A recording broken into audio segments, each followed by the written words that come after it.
Sir ಇವತ್ತು ಅಲೆಮಾರಿ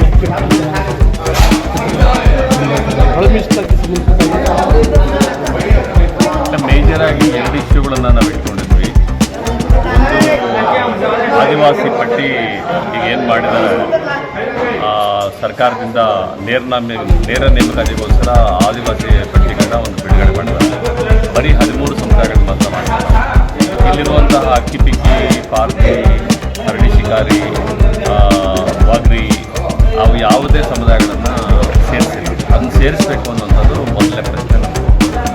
ಆಮೇಲೆ ಎರಡನೇದೇನು ಅಂತಂದರೆ, ಈಗಾಗಲೇ ನಾವು ಅನೇಕ ಸಲ ಒತ್ತಾಯ ಮಾಡಿದ್ದೀವಿ. ಕೃಷ್ಣನವರು ರೆಡ್ಡಿ ಬಂದಿದ್ದಾರೆ, ನಾನು ರೆಡ್ಡಿ ಬರ್ತೀನಿ ಸರ್ಕಾರಕ್ಕೆ. ಒಳ ಮೀಸಲಾತಿ ಆದಿವಾಸಿಗಳಲ್ಲಿ ಒಳ ಮೀಸಲಾತಿ ಬೇಕಿದೆ.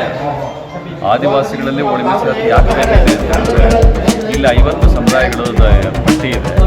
23-24 ಸಮುದಾಯಗಳಿದ್ದಾವೆ. ಮಿಕ್ಕಿದ್ದೆಲ್ಲ ಇಲ್ಲ ಯಾವ ಸಮುದಾಯಗಳು ಇಲ್ಲ. ಆದರೆ ಆದಿವಾಸಿಗಳ ಸಮಸ್ಯೆ ಏನಾಗ್ತಿದೆ ಅಂತ ಹೇಳಿದ್ರೆ, ಒಂದೇ ಸಮುದಾಯ ಎಲ್ಲವನ್ನು ತಗೊಳ್ತಾರೆ. ನಿಮಗೆ ಅದು ಗೊತ್ತಿದೆ. ಈಗ 15 MLA ಸೀಟ್ಸ್ ಇದೆ. 15 MLA ಸೀಟುಗಳು ಕೂಡ ಒಂದೇ ಸಮುದಾಯ ತಗೊಳ್ತಾರೆ.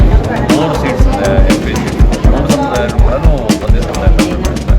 ಇನ್ನು ಮಿಕ್ಕಂತೆ ಸಮುದಾಯಗಳಿದಾವಲ್ಲ, ಇಲ್ಲಿ 22-23 ಸಮುದಾಯಗಳು ಅಥವಾ 49 ಸಮುದಾಯಗಳು ಏನು ಕರಿತೀವಿ, ಆ ಸಮುದಾಯಗಳಿಗೆ ಯಾವುದೇ ಇದು ತಾಲೂಕು ಬೋರ್ಡ್ ಮೆಂಬರ್ಗಳನ್ನು ಸಿಗ್ತಾರೆ ಅಂಥ ಪರಿಸ್ಥಿತಿ ಇದೆ.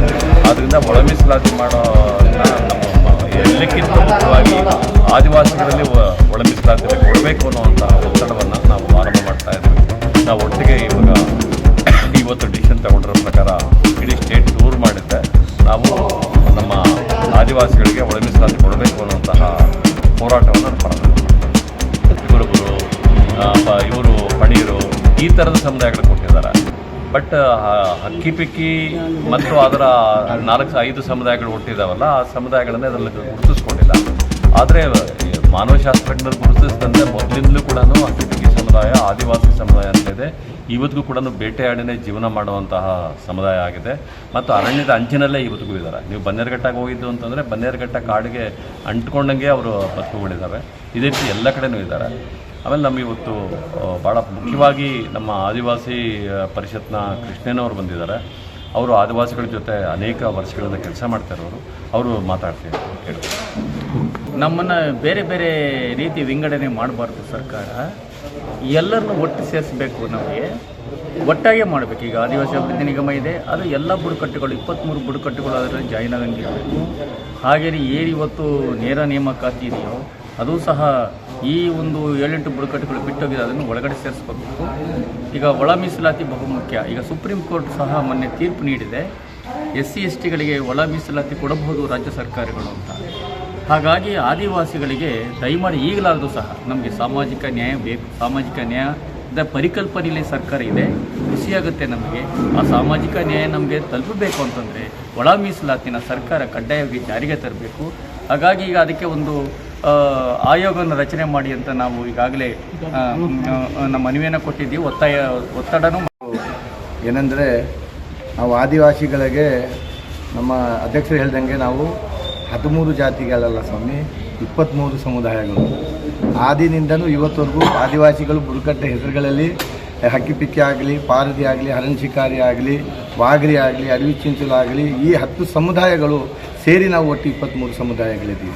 ಸರ್ಕಾರದ ಮೇಲೆ ನಾವು ಒತ್ತಡ ಹಾಕ್ತಿರೋದು ಏನು, ನೇಮಕಾತಿಗಳಲ್ಲಿ ನೀವು ಆಯ್ಕೆ ಮಾಡಿದ್ದೀರ ಅದರ ಸಮೇತ ಅವರು ನಮ್ಮ ಅಣ್ಣ ತಮ್ಮರ ಜೊತೆಯಲ್ಲಿ ನಾವು 10 ಸಮುದಾಯಗಳನ್ನು ಒಟ್ಟು ಸೇರಿ ನೀವು 23 ಸಮುದಾಯಗಳನ್ನು ಆದಿವಾಸಿ ಬುಡಕಟ್ಟಲ್ಲಿ ನೇಮಕಾತಿಗಳಲ್ಲಿ ನೀವು ಆಯ್ಕೆ ಮಾಡ್ಕೋಬೇಕು. ಹಾಗೆ ನಮ್ಮ ಲೀಡರ್ಗಳು ಹೇಳ್ದಂಗೆ ಒಳ ಮೀಸಲಾತಿ ನಮಗೆ ಈಗ ಅವಶ್ಯಕತೆ ಇದೆ. ಈ ಒಳ ಮೀಸಲಾತಿಯಿಂದ ನಮ್ಮ ಮಕ್ಕಳು ಮುಂದಿನ ಪೀಳಿಗೆನಾದರೂ ಅವರು ಆರ್ಥಿಕ ಸಮಸ್ಯೆ ಆಗಲಿ, ರಾಜಕೀಯ ಬೆಳವಣಿಗೆ ಆಗಲಿ, ಯಾವುದಾದ್ರೂ ಒಂದು ಭಾಗದಲ್ಲಿ ನಮ್ಮ ಸಮುದಾಯಗಳು ಮೇಲೆ ಬರ್ಬೋದು ಅಂತ ಒಂದು ನಂಬಿಕೆಯಿಂದ ನಾವು ಒಳ ಮೀಸಲಾತಿ ಹೋರಾಟಗಳನ್ನು ಮುಂದಿನ ದಿನಗಳಲ್ಲಿ ಹಮ್ಮಿಕೋಬೇಕಂತೇಳಿ ಕರ್ನಾಟಕ ಬುಡಕಟ್ಟು ಮಹಾಸಭಾ ಮತ್ತು ಕರ್ನಾಟಕ ಬುಡಕಟ್ಟು ಪರಿಷತ್ತಿಂದನೂ ಮತ್ತು ಕರ್ನಾಟಕ ಅಲೆಮಾರಿ ಹಕ್ಕಿಪಿಕ್ಕಿ ಬುಡಕಟ್ಟು ಸಂರಕ್ಷಣಾ ಸಮಿತಿ ಈ 3 ಸಂಘಟನೆಯ ನೇತೃತ್ವದಲ್ಲಿ ನಾವು ರಾಜ್ಯದ ಮೂಲೆ ಮೂಲೆಗಳಲ್ಲಿ ನಮ್ಮ ಏನು ಬುಡಕಟ್ಟು ಸಮುದಾಯಗಳಿದೆ ಅವರನ್ನು ಸಂಘೀಕರಿಸಿ ನಾವು ಸರ್ಕಾರಕ್ಕೆ ನಾವು ಇದ್ದೀವಿ ಅಂತ ಹೇಳಿ ನಾವು ಬೆಂಬಲ ತೋರಿಸ್ತೀವಿ ಅಂತ ಹೇಳಿ ನಾವು ಇವತ್ತಿನ ಚರ್ಚೆಗಳಲ್ಲಿ ಅದನ್ನು ಪ್ರಸ್ತಾವನೆ ನಮ್ಮ ನಾಯಕರು ಮಾಡಿದ್ದಾರೆ. ಅದರಂತೆ ನಾವು ಮುಂದಿನ ದಿನಗಳಲ್ಲಿ ಮಾಡ್ತೀವಿ ಅಂತ ಹೇಳ್ತೀನಿ. ನನ್ನ ಹೆಸರು ಜಗ್ಗು, ಕರ್ನಾಟಕ ಅಲೆಮಾರಿ ಹಕ್ಕಿಪಿಕ್ಕಿ ಬುಡಕಟ್ಟು ಸಂರಕ್ಷಣಾ ಸಮಿತಿಯ ಅಧ್ಯಕ್ಷರು.